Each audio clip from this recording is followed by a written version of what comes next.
स्वामी विवेकानंद भारत के ऐसे आध्यात्मिक गुरु थे जिन्होंने पूरी दुनिया में भारतीय संस्कृति, योग, वेदांत और हिंदू धर्म की सच्ची छवि प्रस्तुत की।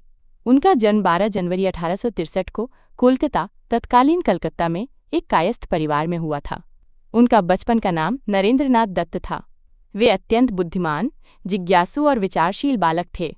वे तर्क और ज्ञान से संतुष्ट हुए बिना किसी बात को नहीं मानते थे। नरेंद्रनाथ की शिक्षा प्रेसिडेंसी कॉलेज और फिर स्कॉटिश चर्च कॉलेज से हुई। वे दर्शन शास्त्र, इतिहास, साहित्य और वेदों में गहरी रुचि रखते थे। इसी दौरान वे अपने गुरु रामकृष्ण परमहंस से मिले। पहले तो वे उनके विचारों से पूरी तरह सहमत नहीं थे, लेकिन रामकृष्ण जी की निस्वार्थता, आध्यात्मिक शक्ति और भक्ति ने उन्हें गहराई से प्रभावित किया। रामकृष्ण परमहंस के देहांत के बाद नरेंद्र ने संन्यास लिया और नाम रखा स्वामी विवेकानंद।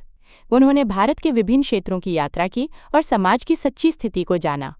उन्होंने गरीबी, अशिक्षा, भेदभाव और धार्मिक कुरीतियों को अपनी आंखों से देखा। उनका मानना था कि धर्म केवल पूजा पाठ नहीं, बल्कि सेवा, शिक्षा और आत्म सशक्तिकरण का माध्यम होना चाहिए। 1893 में स्वामी विवेकानंद को शिकागो, अमेरिका में आयोजित विश्व धर्म महासभा में भारत का प्रतिनिधित्व करने का अवसर मिला। 11 सितंबर 1893 को दिए गए उनके भाषण की शुरुआत मेरे अमेरिकी भाइयों और बहनों से हुई, जिसने सभा में उपस्थित सभी लोगों को भावुक कर दिया और जबरदस्त तालियां बटोरीं। उन्होंने अपने भाषण में भारत की आध्यात्मिक परंपरा, सहिष्णुता और सार्वभौमिक भाईचारे की बात की। इस भाषण के बाद वे पूरे अमेरिका में प्रसिद्ध हो गए।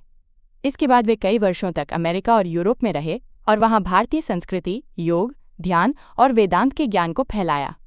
1897 में वे भारत लौटे और रामकृष्ण मिशन की स्थापना की, जिसका उद्देश्य था सेवा, शिक्षा और आध्यात्मिक उत्थान। स्वामी विवेकानंद ने युवाओं से कहा कि वे अपने अंदर की शक्ति को पहचानें, आत्मनिर्भर बने और देश के विकास में भागीदार बने। उनका प्रसिद्ध उद्धरण था, उठो, जागो और तब तक मत रुको जब तक लक्ष्य की प्राप्ति न हो जाए। उन्होंने महिलाओं की शिक्षा, समाज सुधार और गरीबों की सेवा पर विशेष बल दिया। स्वामी विवेकानंद का जीवन बहुत लंबा नहीं था। उनका निधन 39 वर्ष की आयु में 4 जुलाई 1902 को बेलूर मठ, पश्चिम बंगाल में हुआ। लेकिन इतने कम समय में उन्होंने जो योगदान दिया वो भारत के इतिहास में अमिट है। उन्हें आज भी युवाओं के प्रेरणा स्रोत और राष्ट्र निर्माता के रूप में जाना जाता है।